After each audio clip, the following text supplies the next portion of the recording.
Hey, good morning. Welcome to my very messy office. I'm still in my pajamas and I wanted to talk to you guys really quickly. I could have set this up and made it look all pretty, but I don't feel like doing that. So I want to read something to you that I wrote earlier this morning that I shared on WhatsApp to, people who know me personally. And I think that it's going to help you also. So I wrote, the very second a negative emotion slips into our hearts, the devil will find a way to amplify it. Often, we help him.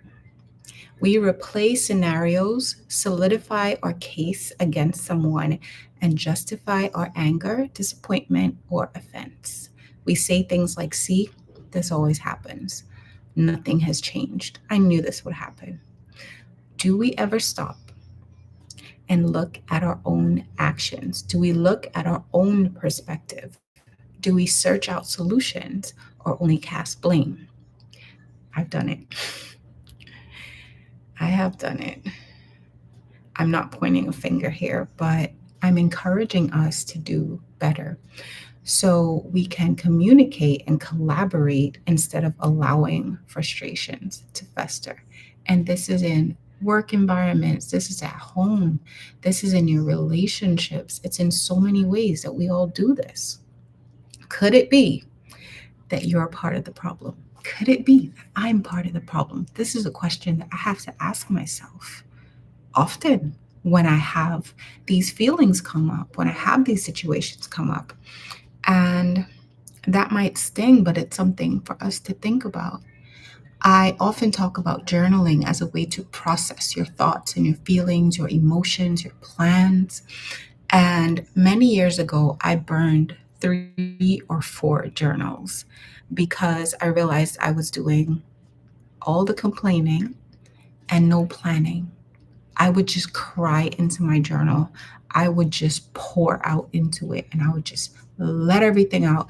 And then, of course, I felt better. I felt that release. I felt lighter and cleaner and clearer, but I wasn't actually creating solutions.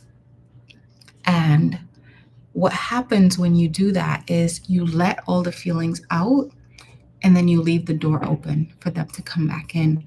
And what has to be done is that we have to create systems for dealing with these thoughts, these feelings, these emotions, these plans that we have that keeps us moving forward. It's a more progressive way of journaling, and you're going to have to ask yourself hard questions. When you pick up your journal, this is not like a 7-year-old's Dear Diary, this is what happened today. That's part of it. But a bigger part of it is digging deeper and asking yourself, why do I feel this way? Why do I feel restricted in this scenario? Why do I feel limited? What's really happening? What's at the core of this? And you can do this yourself. Just ask yourself deeper questions.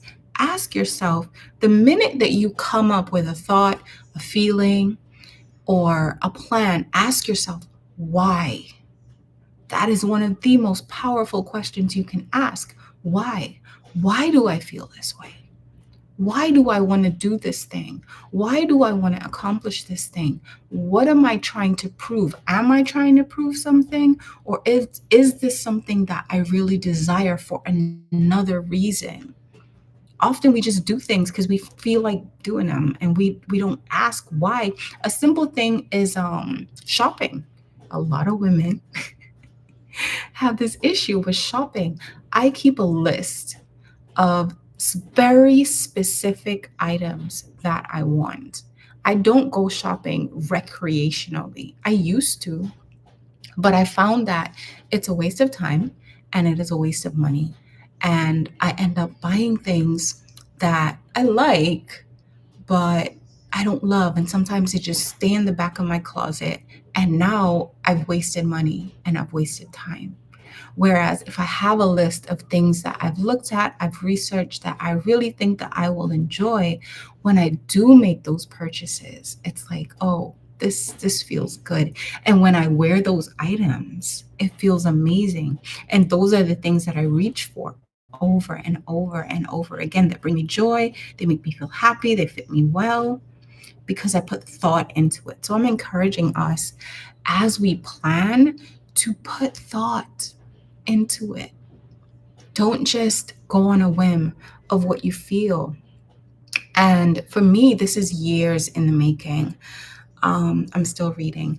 It didn't happen overnight. Little by little, subtle mindset shifts, soul searching, and spiritual growth led to where I am now. I used to be terrified of telling someone that they offended me. I would say I'm fine, and I smiled. But underneath that smile was all those thoughts and those feelings and those emotions churning. You know what I'm talking about? It's a mask that we put on to function in the world while we're falling apart inside. Because you have to, right? You have to show up at work.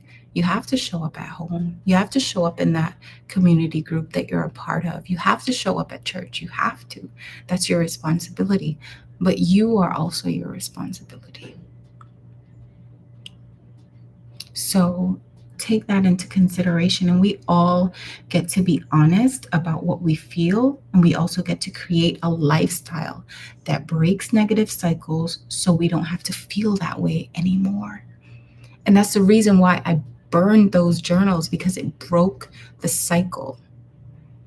The cycle that I was stuck in was breaking me. And I had to get rid of those things. This doesn't mean that we don't show up and we no longer fulfill our responsibilities, but it means that every time we do show up, we are better. We are better. So focus on what you can change. Admit that maybe you're doing life in a way that doesn't serve you anymore, or in a way that doesn't serve the people who need you. We can get comfortable in an outdated mindset and habits that are actually holding us back. And we're too afraid to change, but it doesn't feel like fear at all. It feels logical because we have history with these habits. The future is created with vision. And if you aren't creating a blueprint for what you want, you're setting yourself up to repeat everything you don't. We're in the last months of this year, and 2026 is either going to be a repeat or a rebirth, and you get to choose. Before you go thinking about leaving that job, leaving that man, leaving that neighborhood, leaving that friend group, the church, or whatever else, ask yourself about your own issues. Too often we choose escape over introspection, and because we don't know how to evaluate ourselves properly, we judge ourselves harshly and sink deeper into dysfunction. Just because you go to work and pay your bills on time and keep your house clean doesn't mean that you don't have issues. So let this be a time where you slow down and look at where this year has led and where it could possibly go if you continue. Ask yourself, is this where I really want to go? And if the answer is no, determine a new destination and make a plan to get there. I have a resource that I lead every coaching session with. And at the very top, it says, start where you are. That resource is linked in the description of this video. And I would love for you to download it. Sit with yourself in some quiet time. It's only going to take a few minutes. Your first answer, your first instinct is often the correct answer. Be honest. You're rating your life in these areas on a scale of 1 to 10. It's really simple. And there are no wrong answers. Go with what you truly feel. And it's a great starting point for you to be able to start planning a life that you actually love. and not planning your days in response to the life that you have. So I hope this helps. I'm going to go water this dead plant that's over my shoulder, finish cleaning up my office, and I wish you blessings on your journey. I'll talk to you soon. Bye.